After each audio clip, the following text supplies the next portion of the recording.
Bendito y alabado sea el santísimo sacramento del altar. Padre nuestro que estás en el cielo, santificado sea tu nombre.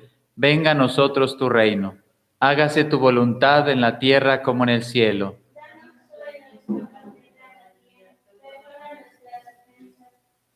Como también nosotros perdonamos a los que nos ofenden. No nos dejes caer en la tentación y líbranos del mal. Dios te salve María, llena eres de gracia, el Señor es contigo. Bendita tú eres entre todas las mujeres y bendito es el fruto de tu vientre Jesús. Santa María, Madre de Dios, ruega por nosotros pecadores, ahora y en la hora de nuestra muerte. Amén.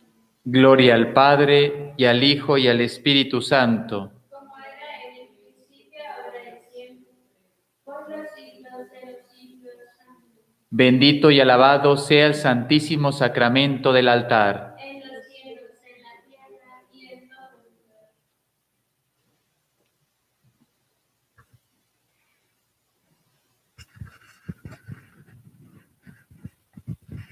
Bueno, damos la bienvenida a todas las personas que nos acompañan en el 10º día de este combate espiritual. Ya vamos acercándonos al término de este curso, de este itinerario que Lorenzo Scupoli nos propone para verdaderamente, como decía él, no solo alcanzar la santidad, sino un alto grado de santidad. Por eso ahora entienden que las personas decían al inicio que les parecía, algunas de las cosas que hemos dicho aquí, que les parecían fuertes. Claro, si uno quiere alcanzar altos grados de santidad, tiene que luchar mucho más.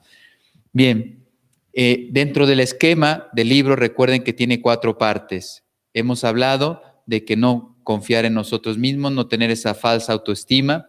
Segundo, confiar totalmente en Dios, como lo han hecho los santos. Tercero, ¿qué es lo que más tiempo nos ha llevado? Y ya estamos llegando al fin.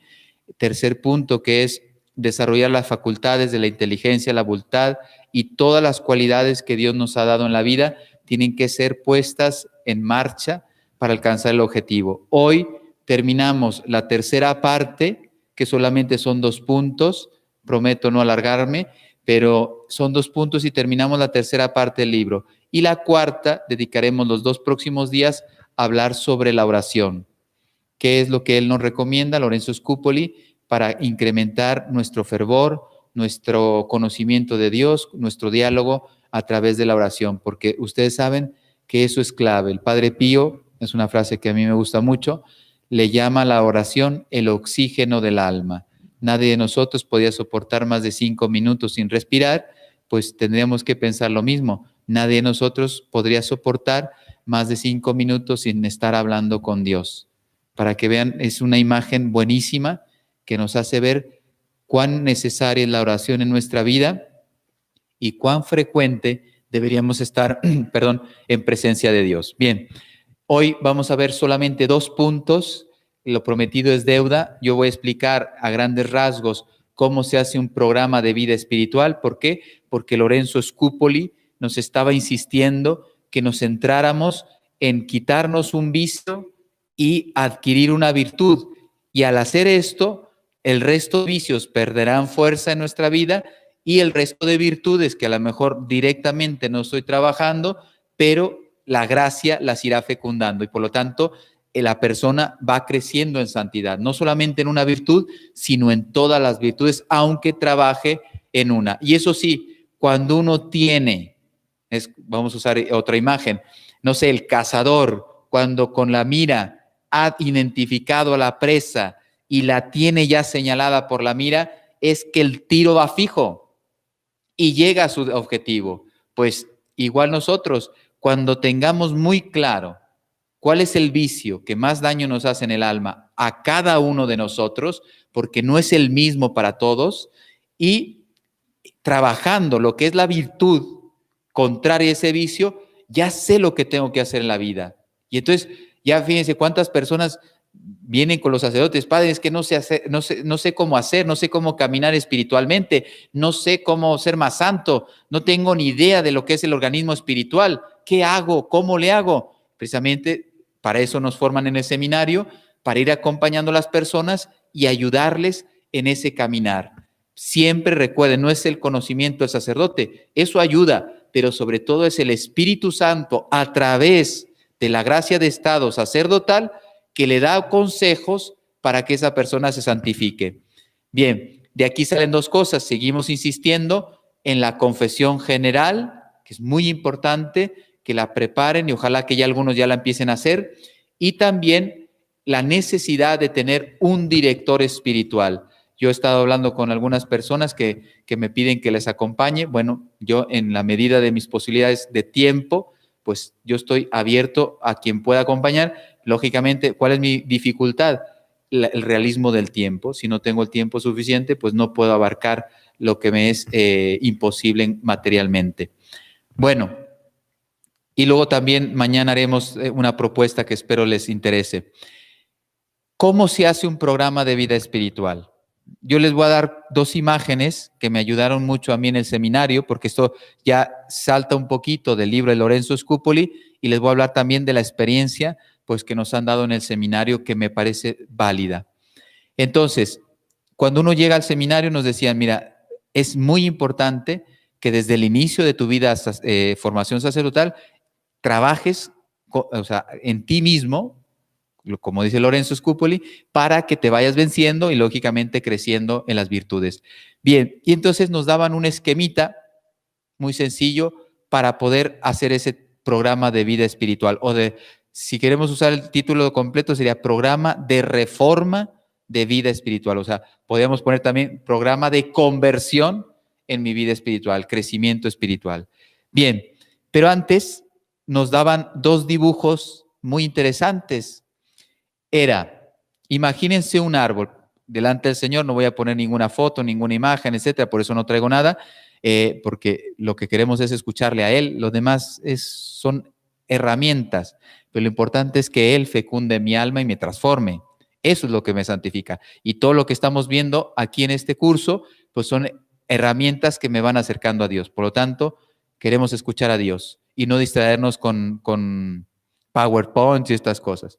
Entonces, dos imágenes de un árbol. Imagínense un árbol, la raíz, está la tierra, entonces vienen las raíces, un tronco con dos vertientes, imagínense ese árbol, un tronco con dos vertientes, y luego, pues, lo frondoso del árbol.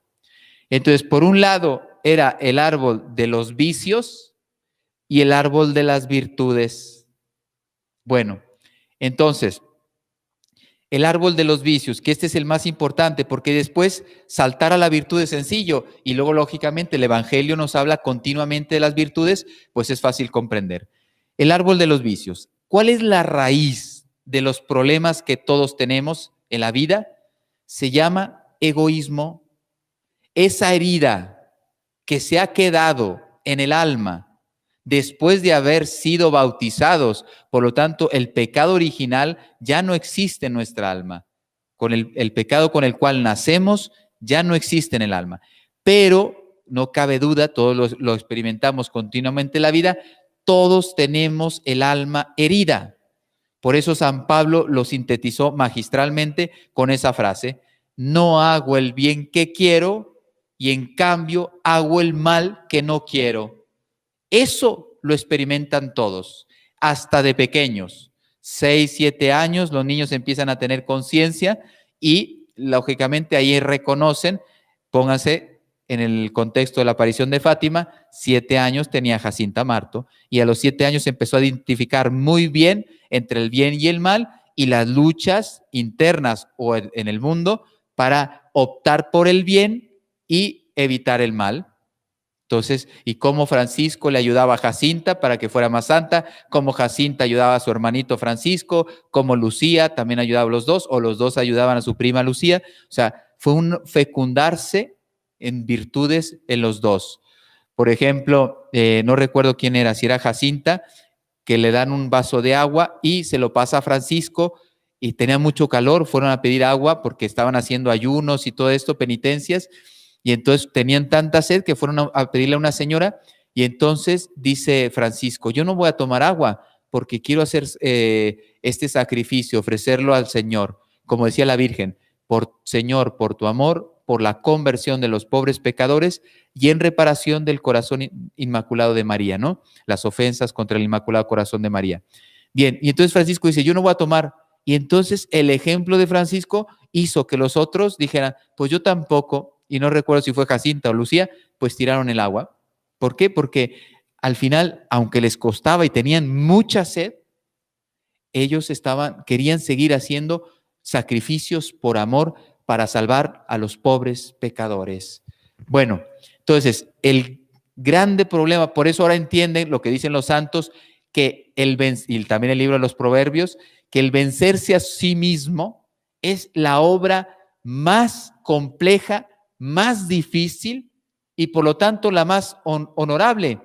Vencerse a sí mismo es lo más grande que te puede pasar. En cambio, vencer una ciudad, vencer un ejército, construir una gran empresa, etcétera, pues si tienes habilidades lo haces.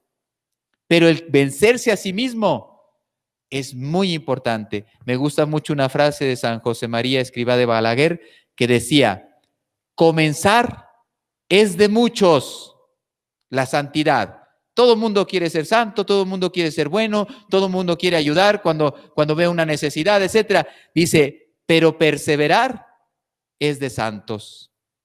Muchos comienzan, pero solamente perseveran los que realmente adquieren una santidad de vida. Bien, entonces la raíz, están imaginándose el árbol, la raíz, el orgullo, que se divide, es una forma de explicar. La vida espiritual es más rica, más compleja, pero con esta sencilla explicación espero que nos ayude a decir, ya sé dónde estoy.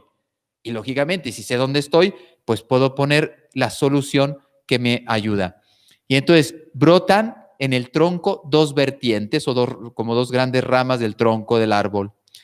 Una, la soberbia,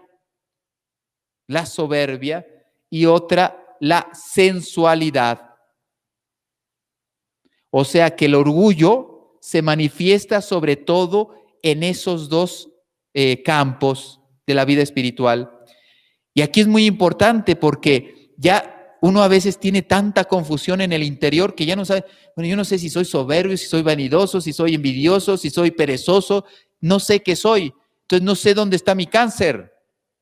En cambio, ya lo conté, yo cuando tenía este cáncer, me dijo la dermatóloga, esto se tiene que quitar. No me habló del oído, me dijo, aquí tienes en el ojo algo que tienes que quitártelo porque es cancerígeno. Entonces, cuando tú ya sabes dónde está el problema, vas y lo extirpas. Y después, mira, gracias a Dios, estamos de maravilla. Pues gracias a Dios pasamos de las dificultades, de los vicios, pasamos a las virtudes, a la santidad. Bueno, dos vertientes. Entonces, mira, ya la gente dice, pues mi orgullo, tengo que saber si se manifiesta con la soberbia o con la sensualidad. Bien, y entonces ahora sí entienden el árbol. Todas esas ramas y flores son las manifestaciones concretas de la soberbia y de la sensualidad. Y entonces, ¿cómo saber? Que esa sería la pregunta. ¿Cómo saber dónde estoy yo? ¿Soy un soberbio o soy un sensual? ¿No? Pero no piensen, aquí hago dos correcciones. Cuando dices orgullo, estamos hablando del orgullo en el sentido espiritual, porque ustedes saben que hay personas se les dice orgullosas, y eso estamos hablando de la parte de arriba, que son sus manifestaciones del orgullo. Entonces, si una persona se le llama orgullosa, quiere decir que debe estar en el tronco de la soberbia. Y sus manifestaciones concretas le hacen ver a las personas que le miran, que dicen, es un orgulloso, pero no es lo mismo el orgulloso en lo concreto que el orgullo como raíz de todos nuestros males. Entonces, muy importante identificarlo. Y entonces ahora sí estamos llegando a comprender cómo saber dónde está mi mal. En las confesiones, por eso es muy importante confesarse, cuando uno va enumerando sus pecados, esto les pasa a todos también, muchos de los pecados se repiten. Pues precisamente esos pecados que se repiten en mi vida son los que más me cuesta erradicar. Y a lo mejor no es lo más importante o lo más pecaminoso, pero para ti es el mayor obstáculo que no te permite avanzar en la santidad. Y entonces, ay, padre, pues es que hay pecados peores. Sí, pero tú tienes que superar esto que a ti es lo que te hace daño. Por eso no sé si me estoy explicando, me hago entender que cuando tú identificas tu problema, eso es a lo que queremos llegar. Tu problema, no los problemas del mundo. Eso ya lo sabemos. Oye, todos somos vanidosos, todos somos soberbios, todos somos perezosos, pero tienes que saber qué es lo que más daño te hace a ti. Porque esa también es una pregunta típica. Padre, primero quiero saber dónde estoy, pero ya me doy cuenta que estoy en los dos lados. Efectivamente, porque tu problema es el orgullo y se manifestará de las dos formas. Por lo tanto, los dos estamos. Y entonces uno dice, ¿y entonces cómo sé cuál es el mío? El que se manifiesta con mayor frecuencia. No recuerdo todos los detalles y aparte ese árbol enumeraba algunas de las faltas, pecados, pero no hacía una lista exhaustiva. Pero para que tengan una idea, el que está en el tronco de la soberbia, aparecerán críticas, juzgar, ya sea de mente, o sea, solo en pensamiento, o también tus juicios, lanzarlos al aire. Pensar que eres mejor que los otros. Los peligros que decía Lorenzo Scupoli en estos días pasados. Pensar que ya estoy convertido. Que me miren, que me vean, que yo sea el centro de atención, etcétera. Todos esos pecados están en la parte de soberbia. Y entonces ya alguno podría decir, yo sí me creo mejor que los demás. Entonces es probable que esté aquí. Bueno, la sensualidad, ¿cómo se manifiesta? Precisamente la pereza, el dejarte llevar solamente por los sentimientos, por las emociones. Esa palabra que a mí no me molesta mucho, pero me molesta por el daño que les hace a las personas. El me apetece, o sea, el sensual es una persona que, perdón, no lo corregí. O sea, cuando digo sensualidad, uno se está imaginando, ¿no? Alguien sensual, de cuerpo, etcétera. No estoy hablando de eso. Estoy hablando de la sensualidad que se manifiesta con muchos pecados. Que dentro de eso podría ser, sí, también corporalmente, pues el estar buscando eso, que si la belleza, que si el culto al cuerpo, como le llaman ahora, pues todo eso estaría dentro de esa vertiente de la sensualidad. Bueno, si se dan cuenta, nosotros, cada uno de nosotros estamos en los dos. Pero aquí no es la pregunta que si voy a estar solo en uno, sino ¿dónde estoy más? De mis confesiones, vuelvo a lo mismo, por eso las confesiones frecuentes, ¿de qué parte se repiten más mis pecados? Por ejemplo, hay personas que no tienen problemas, no sé, de pereza, son personas disciplinadas, con trabajo, etcétera, se exigen a sí mismos, etcétera, pero después resulta que son soberbias, que están en la parte soberbia porque precisamente como tienen disciplina, como alcanzan sus metas, etcétera, se creen superiores a los demás. Y entonces uno piensa, está en la sensualidad. No tiene problemas con la pereza, pero sin embargo, tiene problemas de criticar a los demás o pensar que él es el centro de la atención, ¿no? También aquí está el perfeccionismo que les conté. Decía San Lorenzo Scupoli, hay que hacer las cosas buscando la perfección, y eso es lo que Dios quiere de nosotros, pero el perfeccionismo no lo quiere. Ya les dije que es un orgullo, pero orgullo de raíz, camuflado en decir, no, a mí me gusta hacer las cosas bien. Pero cuando escuchas a esos perfeccionistas, para hacer las cosas bien, pisan, insultan, etcétera, mienten. Entonces tú dices, no, ese fin que parece bueno, hacer las cosas perfectas, la persona que las está haciendo así no tiene buenas intenciones. Por eso la gente cuando me cuenta esto, le digo, cuidado, porque detrás de esto puede haber grande, grande orgullo. Igual el que se está lamentando, no, la vida está muy difícil, las cosas están muy mal, yo que soy un pobre pecador, nunca voy a salir adelante, etcétera. Hijo, eres un perezoso, estás encubriendo una pereza, estás encubriendo una vanidad, que estás ahí haciéndote el sufrido para ver si alguien te mira y dice, ay, se conmueve esta persona, de verdad, como que es un héroe porque cómo sufre y sin embargo ahí sigue caminando. Nada, lo que quieres es llamar la atención. Y también eso sería una falta. Bueno, entonces si ya se dan cuenta, esto ya sería una grande gracia, poder identificarse dónde están. Yo no lo puedo explicar porque tampoco se trata de hacer un tratado de este programa de vida espiritual, pero lógicamente si yo ya sé, ya identifiqué, estoy en la parte de soberbia, pues la virtud contraria, por poner un ejemplo, la virtud contraria que necesitaría esa persona es la humildad. Y esto es un regalo. Ya sé lo que tengo que trabajar. Y si trabajo la humildad, el resto de virtudes también van a quedar fecundadas por la humildad. Y entonces seré obediente, tendré fe, tendré esperanza, amaré al prójimo, etc. Y yo me he centrado, me he exigido en trabajar la humildad. Y las otras, por gracia de Dios, fueron también madurando y creciendo. Bueno, el árbol de las virtudes es eso. Por el centro era la gracia era la humildad y la generosidad, si no me equivoco, porque estoy hablando de memoria. Y después venían todas las manifestaciones de esas virtudes, cómo se manifiesta el humilde y cómo se manifiesta el generoso. Y entonces, pues mira, en la Virgen tenemos sintetizadas las dos vertientes. Ella vivió en perfección las dos vertientes de la virtud. Y entonces se dan cuenta, ¿quién es el que domina el orgullo? Yo no. Yo no tengo la fuerza suficiente. Yo no puedo contra los tres enemigos del hombre que lo dice la Escritura, el Evangelio, el mundo, el demonio y la carne. Yo no puedo vencer ninguno de los tres. Es la gracia de Dios que me fortalece para vencer a los tres.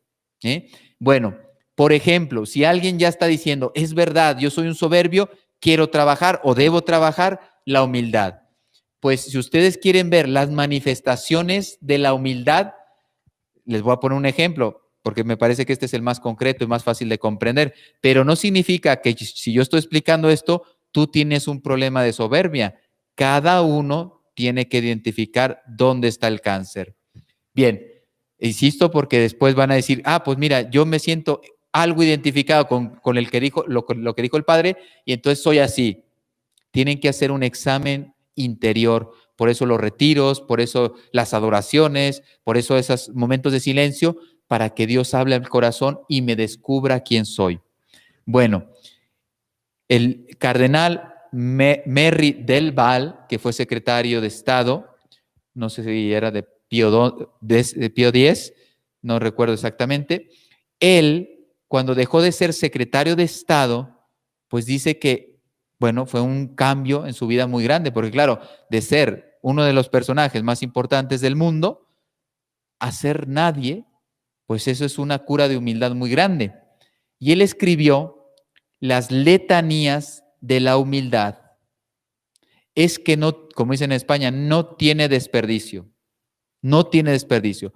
Pues si uno quisiera ver que es soberbio en sus manifestaciones, porque sus pecados se lo dicen, pues una forma para trabajar, oye, ¿cómo puedo trabajar concreto la humildad?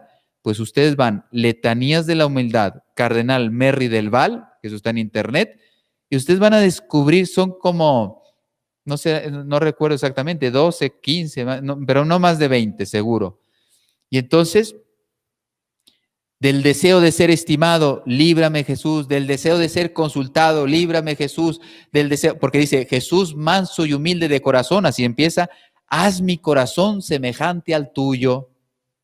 Y entonces empieza a enumerar una serie, primero el deseo, los deseos de ser estimado, consultado, considerado, etc.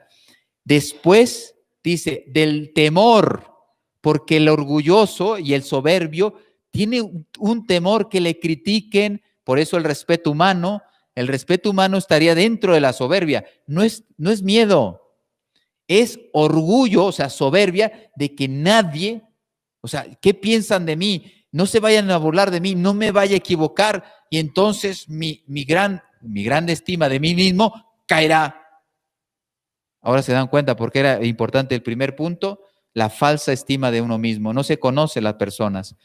Bueno, pues ahí recomiendo, si alguien ya se va identificando y dice, no, yo, porque igual cuando te dicen, tú eres un soberbio en una reunión, porque a lo mejor ese es cabezón y estás solamente insistiendo en tu punto de vista y no estás viendo la totalidad del problema y te dicen, eres un soberbio, pues no están tratando esa palabra como la estoy tratando yo. Me imagino que damos cuenta de la diferencia, ¿no? Entonces, la soberbia como problema de raíz, manifestación de mi orgullo, y a lo mejor yo fui soberbio, cabezón en una cosa, me han dicho soberbio. No es lo mismo, pero bueno, lo identificamos. Después vienen los temores, del temor de ser rechazado, el temor de ser olvidado, el temor de no ser consultado, el temor de ser despreciado. Líbrame, Jesús, porque si me pasa, para curarme de mi soberbia, que acepte todas esas humillaciones, esos olvidos, que a mí no me consulten, que no me consideren, etcétera. Y sobre todo recuerden, el que sube muy alto en la vida, la caída suele doler mucho, muchísimo.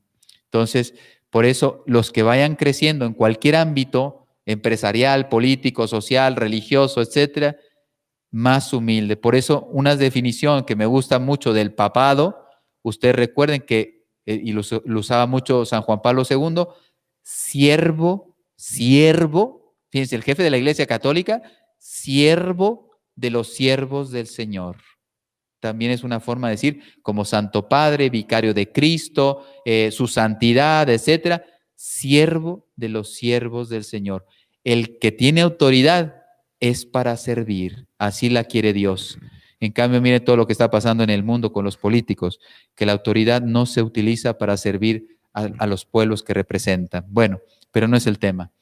Bien, ya les puse un ejemplo.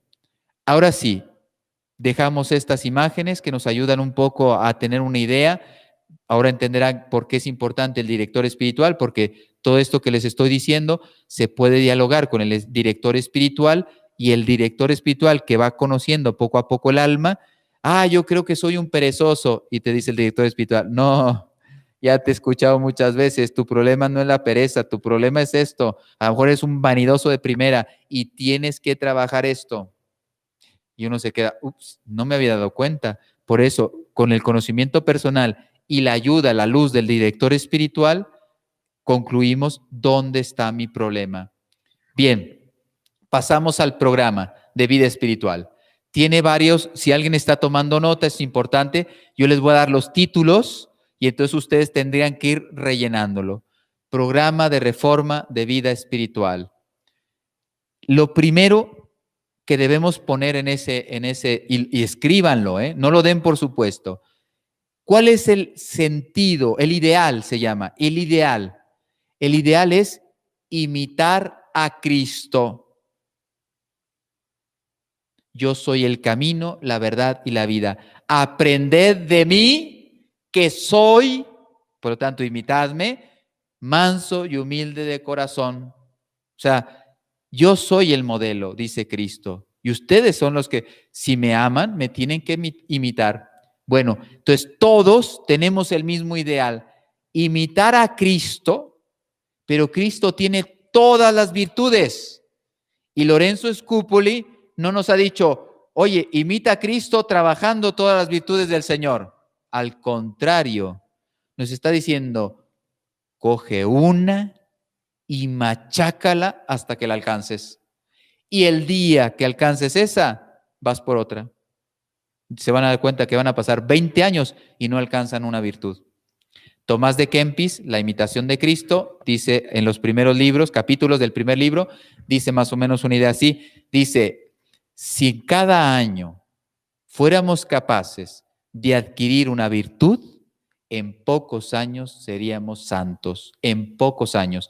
Y la prueba está que San Francisco Marto, Santa Jacinta Marto, después de las apariciones, que ahí es cuando empieza toda esa gracia y toda esa virtud en ellos, Francisco no duró más de 2 años después de las apariciones y Santa Jacinta no llegó a vivir más de 3 años después de las apariciones. Y los dos ya están canonizados. No es el tiempo el que me hace santo, es el amor, la correspondencia a Cristo, dejar que la gracia trabaje en mí.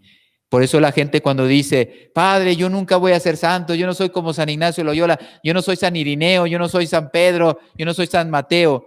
Y tú le dices, efectivamente, tú no eres como ellos, pero todos pueden alcanzar la santidad. Y le digo, ¿cuánto tiempo necesitas para ser santo? No, toda la vida, Padre. Y les pongo el ejemplo, los pastorcitos, pues ellos no necesitaron toda la vida. San Francisco Marto ni siquiera 2 años necesitó. En menos de 2 años alcanzó un grado altísimo de virtud. Por lo tanto, tú puedes ser santo, todos pueden ser santos. Bueno, entonces, ahí concretamos, ideal, imitar a Cristo humilde, a Cristo generoso. Si soy un mentiroso de primera, imitar a Cristo veraz. Si soy por sensual, por ser vanidoso, por ser, estar pensando solamente ir a golpe de afectos, pues imitar a Cristo coherente, imitar a Cristo perseverante, imitar a Cristo fiel. ¿Se dan cuenta? Entonces, ya estamos cumpliendo lo que pide Lorenzo Scupoli. Yo quiero imitar a Cristo, pero en una virtud. Una, no 3, una. Porque algunos dicen, Padre, eso es poco. No, yo con 3 sí puedo. Con 10 no, pero con 3 sí. No, espiritualmente no se aconseja. Imitar a Cristo en una sola virtud. Y eso es lo que tienes que imitar. Segundo, ahora sí, tienes que poner, lo primero que debes de saber, que ya lo estamos viendo ahora, ¿cuál es mi obstáculo que no me permite ser humilde? Y entonces ahí uno pone con palabras, aunque te cueste, soberbia. Soy un soberbio de raíz. Y aprovechas, no hagas una lista de 20 cosas, pero pones 4 o 5 razones por las cuales sabes que eres soberbio.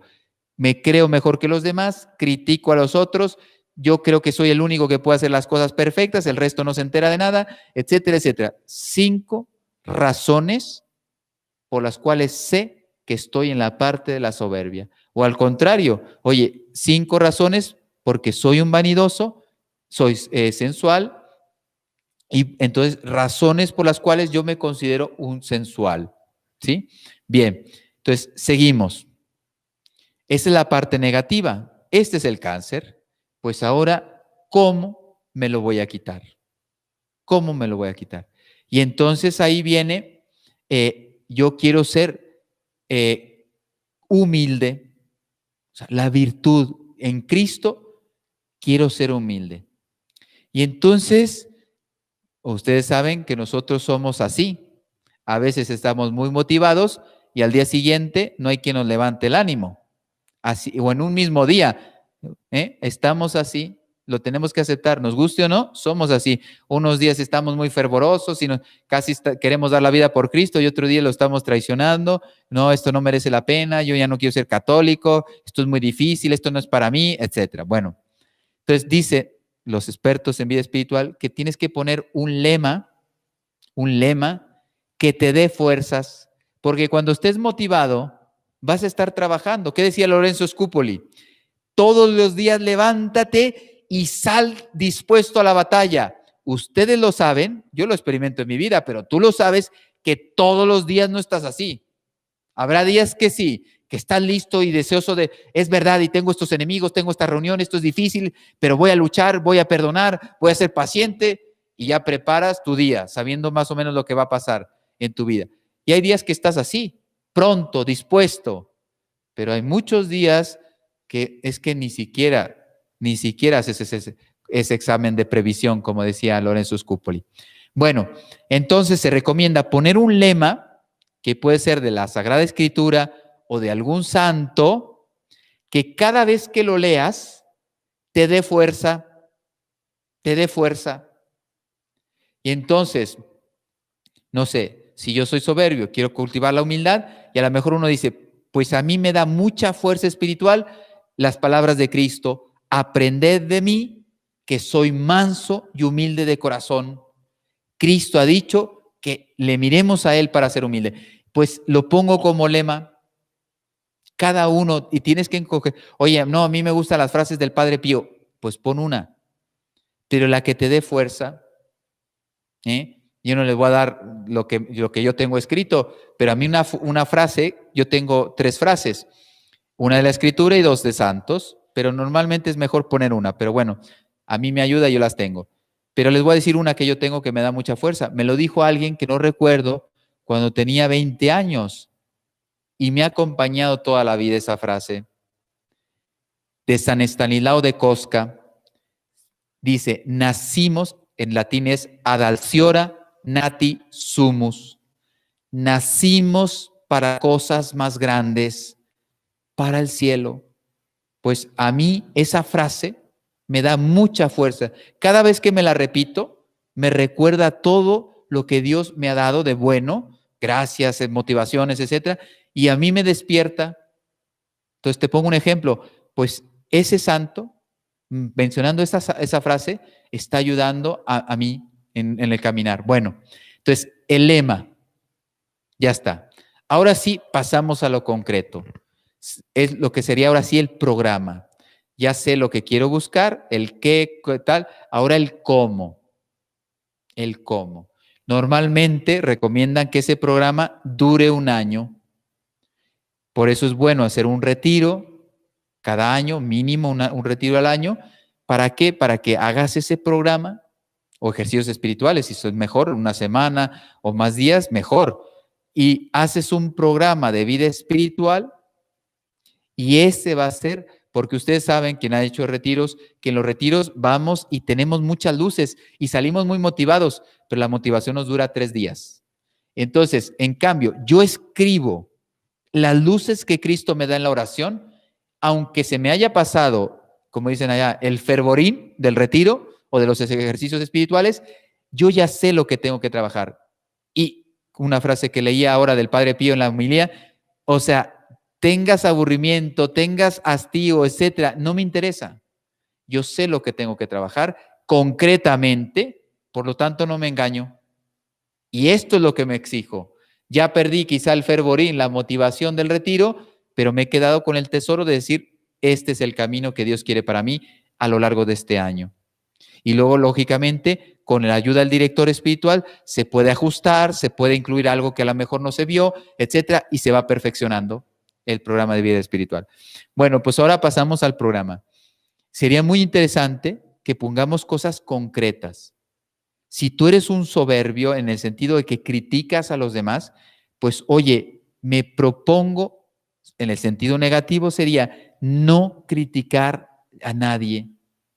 En el momento en que me venga una crítica, la voy a expulsar, o sea, voy a estar atento, y ya verán cuánto les cuesta, voy a estar atento. Cada vez que me venga una crítica, aunque sea interna, la voy a rechazar, voy a estar siempre listo, y entonces ya sabes, fíjate, por dónde te llega el enemigo y lo que vas a hacer.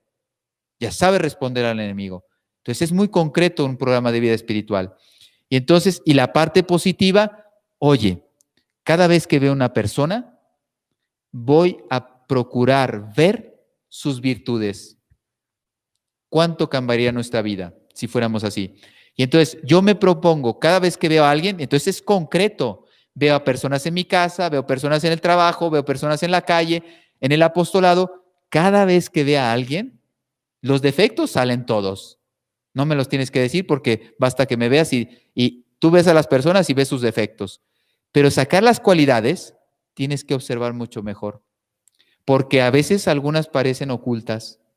Entonces, fíjense qué concreto. Y si quieren, pueden ponerlo por mes. Este mes voy a trabajar intensamente en rechazar todas las tentaciones de crítica. Entonces, Lorenzo nos dice, enfócate, céntrate.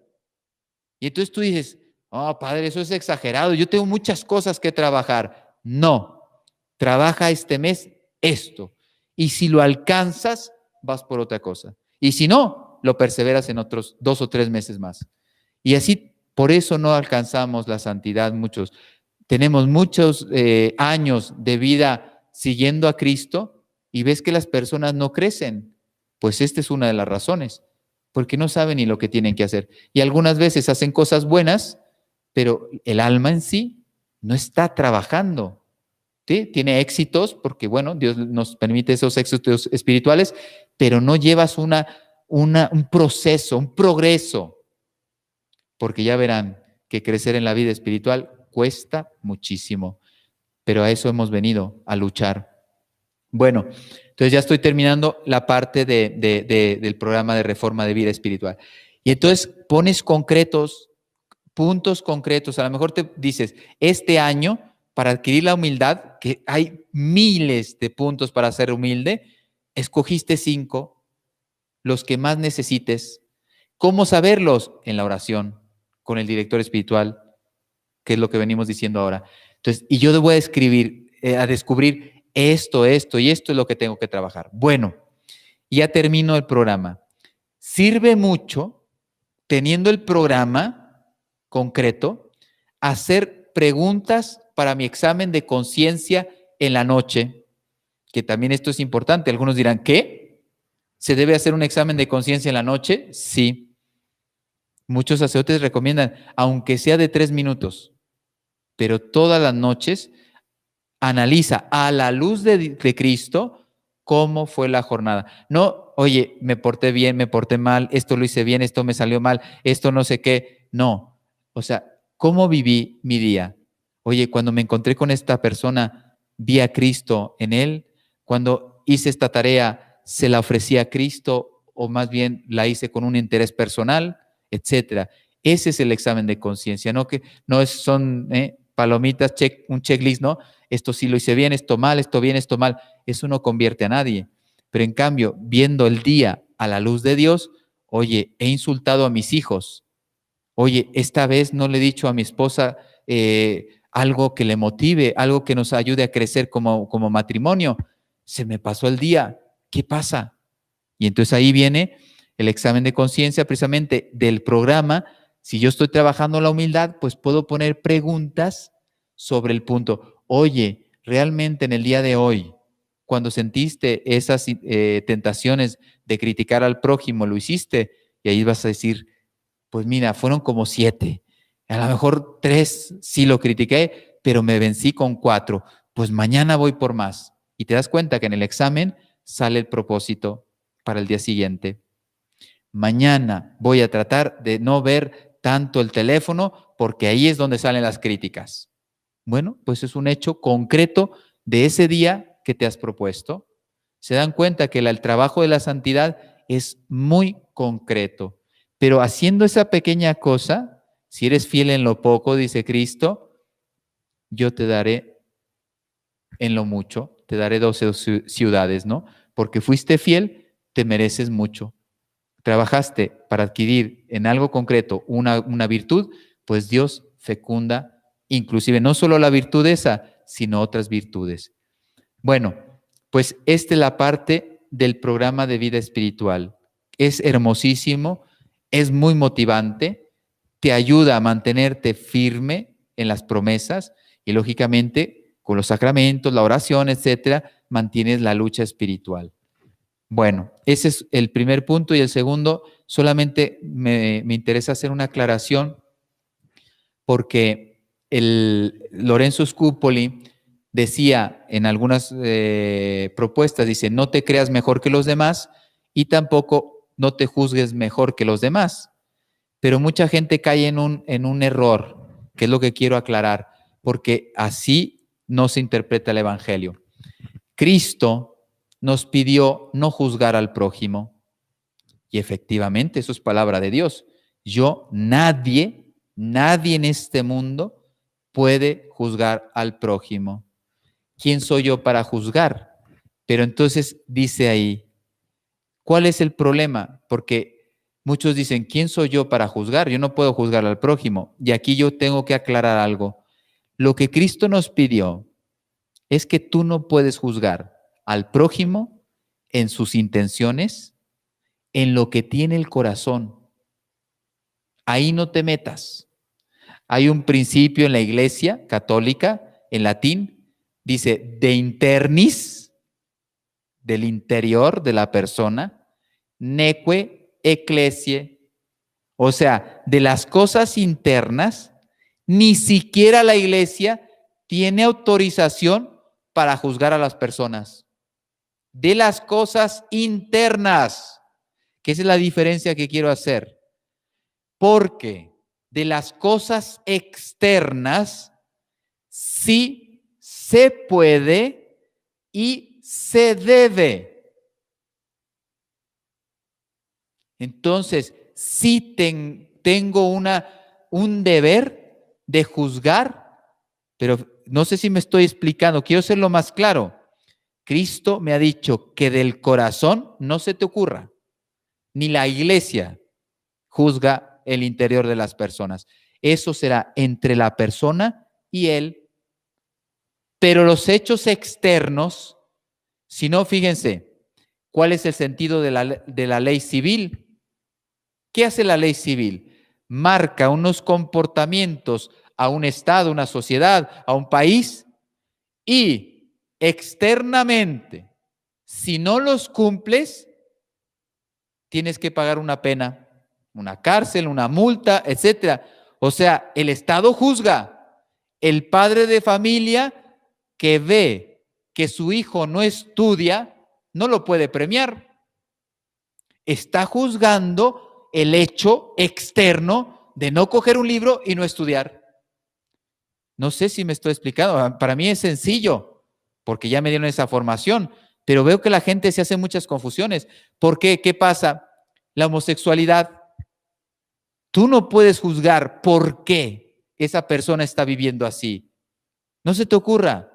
Dios lo sabe y esa persona sabrá por qué está haciendo eso. Pero lo que no puedes decir, yo no digo nada, porque no puedo juzgar a nadie. Ese comportamiento no se debe hacer en nadie, porque es destructivo de las personas. Pues entonces yo digo, esto no es así. Y entonces algo tenemos que hacer, sociedad, iglesia, amigo, familia, etcétera, para colaborar para que ese aspecto externo que no es correcto, no es de acuerdo a la voluntad de Dios, cambie. Entonces, es muy importante distinguir esto, porque si no, entonces sería una anarquía. Bueno, no, nadie haría nada. Y como no me puedes juzgar, ¿se dan cuenta? Entonces, no. Es como, les voy a poner un ejemplo así ya para que caigan en la cuenta. Yo voy y te robo todo lo que tienes. No me juzgues. No me juzgues. ¿Quién eres tú para juzgarme? Yo te he robado, pero no me juzgues. Y tú dices, ¿que no? Mañana tiene la policía en tu casa y hasta que no me pagues, te vas de prisión, a la prisión. ¿Se dan cuenta la diferencia? Porque están malinterpretando. ¿Quién soy yo para juzgar esta frase? Depende de lo que estés hablando. ¿Estás hablando del interior de la persona? No eres nadie, solo Dios. Pero si eres un padre de familia, si eres un sacerdote, si eres un político que está gobernando un país, si eres alguien para juzgar los actos externos de una persona, puedes y debes juzgarlos. Porque si tú tienes en responsabilidad, imagínate, el niño que no estudia, el papá dice, ¿quién soy yo para juzgarlo? No estudia, pues a lo mejor, ¿será que no quiere estudiar en la vida? Yo no lo puedo juzgar, pues que siga así. Un padre que actúa así es un padre, bueno, iba a decir una cosa más fea, que vaya a un manicomio, ¿no? O sea, no es enterado de nada. Entonces, el padre de familia dice, no estudias, hijo, te quedas sin verano, no hay paga, no te doy dinero para pasear, porque tienes que aprender a ser disciplinado. Tienes que hacer lo que te corresponde como responsabilidad, que ahora es estudiar, prepararte. Entonces, el padre lo juzgó, pero la parte externa. Oye, que no estudia porque sus amigos le están haciendo daño, porque tiene miedo, porque está bloqueado y no entiende las cosas y le da miedo preguntar, etcétera. Ahí no te metas. Precisamente hasta que él no exprese qué es lo que le pasa, cuál es la causa de ese problema, tú no puedes juzgar a nadie en el interior. ¿Por qué una persona está robando? Por miedo. Miren, el aborto, Dios lo va a juzgar a las personas, pero hay muchas mujeres que abortan por miedo, por falta de dinero. El hecho es gravísimo. No hay nada que lo justifique. Nada.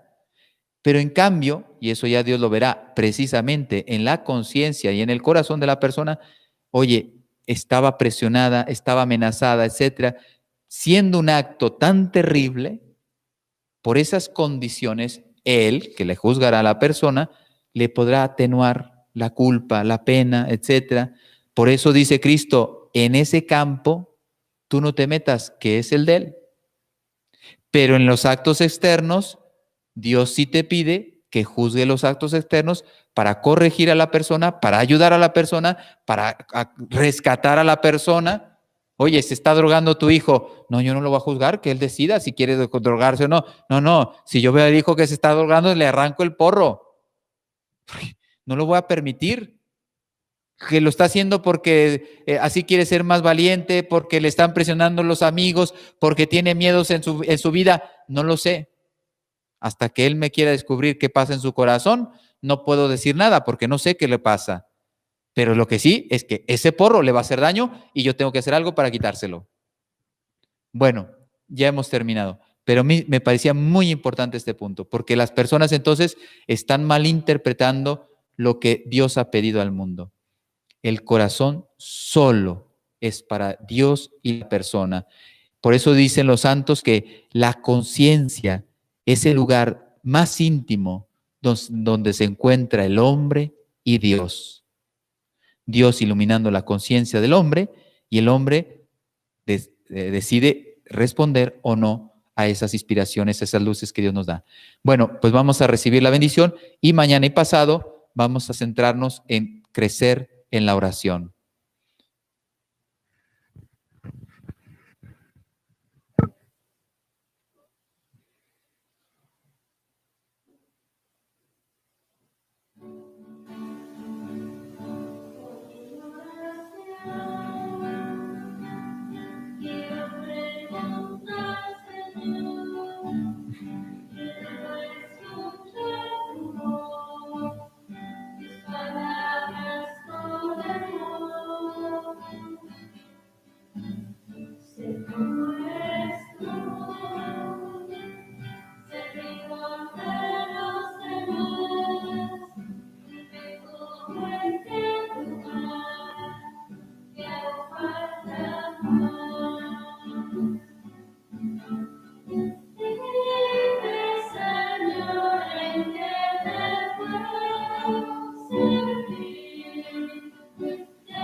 Les diste pan del cielo.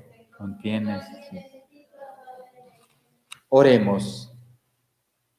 Señor nuestro Jesucristo, que en este sacramento admirable nos dejaste el memorial de tu pasión, concédenos venerar de tal modo los sagrados misterios de tu cuerpo y de tu sangre, que experimentemos constantemente nosotros el fruto de tu redención.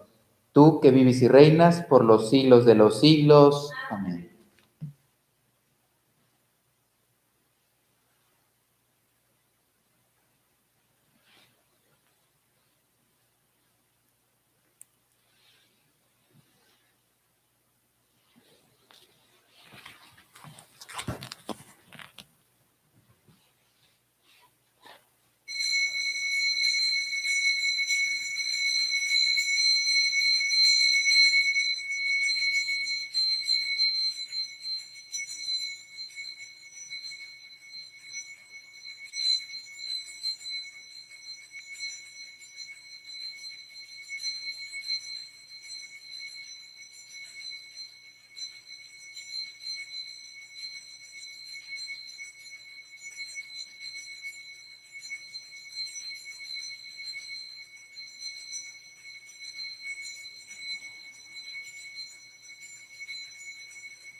Bendito sea Dios. Bendito sea Dios. Bendito sea su santo nombre. Bendito sea su santo nombre. Bendito sea Jesucristo, verdadero Dios y verdadero hombre. Bendito sea Jesucristo, verdadero Dios y verdadero hombre. Bendito sea el nombre de Jesús. Bendito sea el nombre de Jesús. Bendito sea su sacratísimo corazón. Bendito sea su sacratísimo corazón. Bendita sea su preciosísima sangre. Bendita sea su preciosísima sangre. Bendito sea Jesús en el santísimo sacramento del altar. Bendito sea Jesús en el santísimo sacramento del altar. Bendito sea el Espíritu Santo Paráclito. Bendito sea el Espíritu Santo Paráclito. Bendita sea la excelsa Madre de Dios, María Santísima. Bendita sea la excelsa Madre de Dios, María Santísima. Bendita sea su Santa Inmaculada Concepción. Bendita sea su santa e inmaculada concepción. Bendita sea su gloriosa Asunción. Bendita sea su gloriosa asunción. Bendito sea el nombre de María, Virgen y Madre. Bendito sea el nombre de María, Virgen y Madre. Bendito sea San José, su castísimo esposo. Bendito sea San José, su castísimo esposo. Bendito sea Dios en sus ángeles y en sus santos. Amén.